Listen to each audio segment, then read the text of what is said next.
Imagine you're a young lawyer. You've just arrived in one of the most remote corners of Eastern Europe. The locals cross themselves when you mention your destination. A woman presses a crucifix into your palm and begs you not to go. You don't understand. You're a rational man of the modern world. You dismiss the superstitions. You board your carriage and you ride up into the mountains. And then you meet him. He is tall, pale, and unnervingly gracious. His grip is cold as stone. He casts no reflection in the mirror, and though you are his guest, you slowly come to realize you are also his prisoner. Published in 1897, Dracula by Bram Stoker is one of the most influential novels ever written. It didn't just give us a vampire, it gave us the vampire. The pale count in his crumbling castle, the coffin filled with Transylvanian soil, the combination of ancient evil and modern horror. But beneath the Gothic atmosphere, this is a story about the terror of the unknown, the vulnerability of the body, and the thin line between civilization and darkness. Let's go inside. The story begins in May, narrated through diary entries and letters, a choice that makes everything feel disturbingly real. Jonathan Harker is a young English solicitor traveling to Transylvania to help a foreign nobleman named Count Dracula finalize a property purchase in England. From the very first pages, something feels wrong. The villagers he encounters are terrified on his behalf. One woman gives him her rosary and whispers warnings he can barely understand. His coach driver, later revealed to be Dracula himself, drives him through the mountain night as wolves howl around them. He arrives at Castle Dracula and meets his host. The Count is tall, thin, and pale, with pointed canine teeth and hands that are ice cold. He speaks perfect English, is deeply cultured, and seems genuinely delighted by Jonathan's arrival. But Jonathan's journal quickly fills with dread. There are no servants. The Count never eats. He is nowhere to be found during the day. And the mirrors, every mirror has been removed. One night, Jonathan cuts himself shaving. The Count lunges toward him with a terrifying hunger, then stops himself barely and redirects his attention to Jonathan's pocket mirror, which he hurls out the window. Another night, Jonathan sees the Count climbing down the outer castle wall face first, like a lizard scaling stone. Whatever this man is, he is not a man. Jonathan discovers a locked wing of the castle and breaks through. He finds three beautiful women, ethereal, sensual, terrifying, who begin to close in on him before the Count appears, enraged, and drives them away. Jonathan realizes the awful truth. He is not a guest, he is a prisoner, being kept alive just long enough to be useful. And once his usefulness ends, the Count will do with him whatever he pleases. Worse still, Jonathan discovers coffins in the castle's cellars. Dracula is preparing to move to England, to London, one of the most populated cities on Earth. We shift away from Jonathan's journal now, and the story spreads across multiple voices.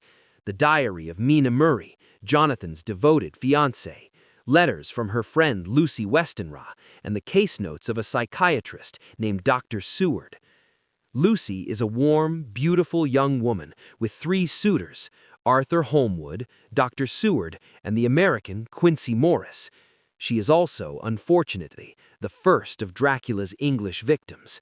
Meanwhile, a Russian ship called the Demeter runs aground on the English coast near Whitby.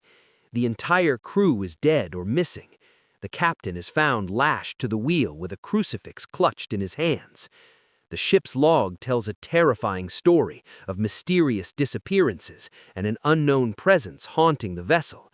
A large black dog leaps ashore from the wreck and disappears into the night. This is Dracula arriving in England. Lucy begins to sleepwalk.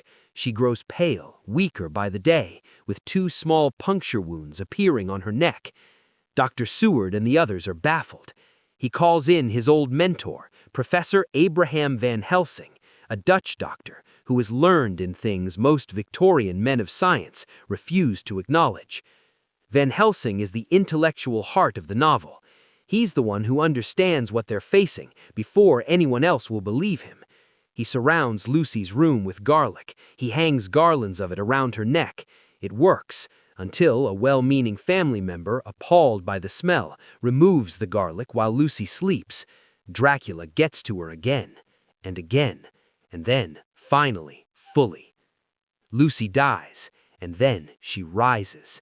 There are reports near Lucy's grave of a mysterious woman luring children into the darkness. The children come home with small wounds on their necks. Van Helsing reveals the truth to the men who loved her. Lucy has become a vampire.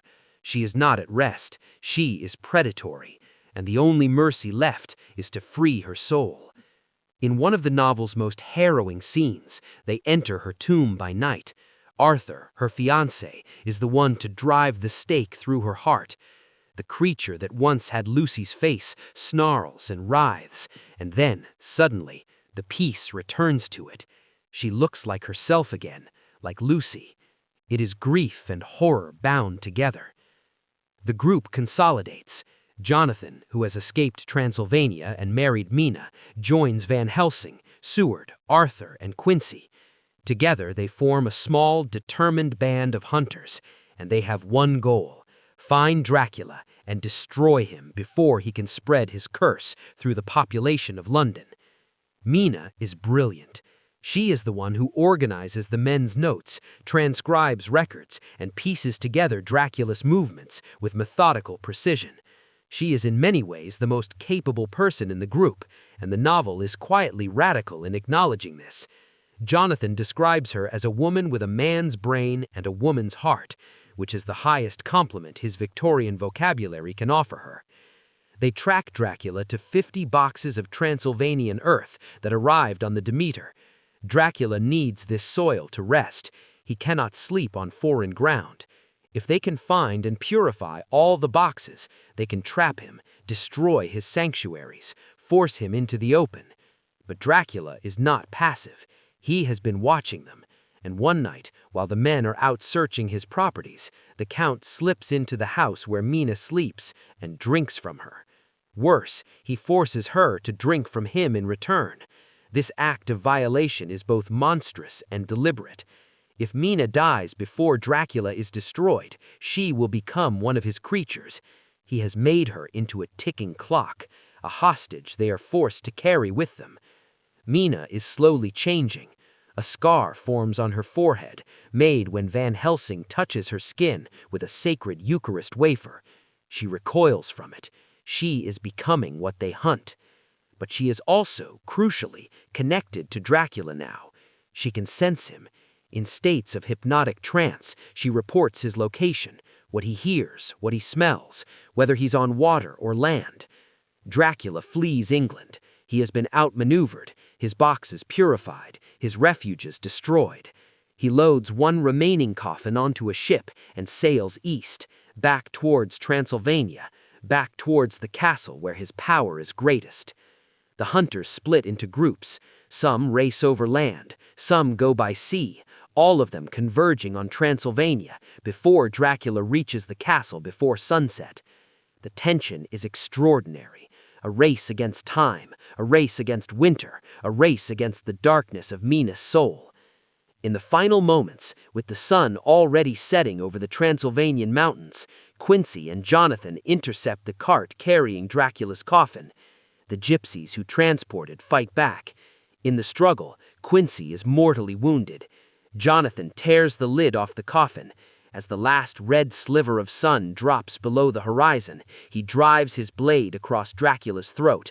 Quincy drives his knife deep into the Count's heart. The ancient body crumbles to dust. Quincy Morris dies of his wounds, just as the scar vanishes from Mina's forehead. She is free. The curse is lifted. Dracula is gone. Dracula is over 120 years old, and yet it refuses to die, which is rather appropriate. There's a reason this story has never left our culture. It isn't just about monsters, it's about fear, and fear is timeless. The Count represents the things we cannot control or fully understand. He is disease. He spreads something incurable through intimate contact. He is predatory power. He targets the vulnerable, the beautiful, the trusting. He is foreign in the most anxious Victorian sense, something ancient and Eastern, arriving in a modern Western city and adapting to it faster than they can respond. Sound familiar? We have recycled these anxieties endlessly.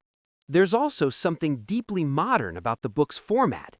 It's told entirely through documents, diaries, letters, medical logs, newspaper clippings, a ship's log.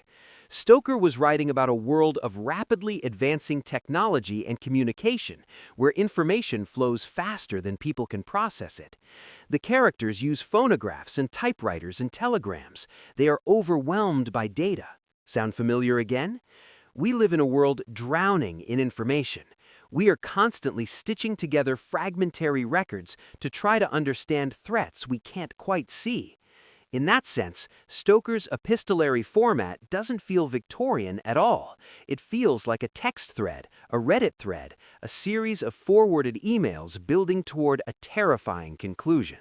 Here's the thing about Dracula that I keep returning to. He wins for most of the novel.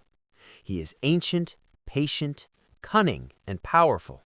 He has centuries of knowledge against a handful of people who barely believe in him until it's almost too late. And still, they stop him. Not through superior strength or technology, through cooperation, through documentation, through Mina's brilliant, relentless organization of the evidence, through men putting aside their pride long enough to follow a woman's insight. Dracula is ultimately a story about community versus predation, about what happens when people face something monstrous, not alone, but together. The Count feeds in isolation, in secrecy, on one victim at a time. He thrives in the gaps between people, in the dark spaces where no one is watching or communicating. And he is undone the moment that small group of people start truly working together, sharing information, trusting each other, refusing to let fear paralyze them. Stoker gave us a monster who has never really gone away. But look at what it takes to defeat him. Each other.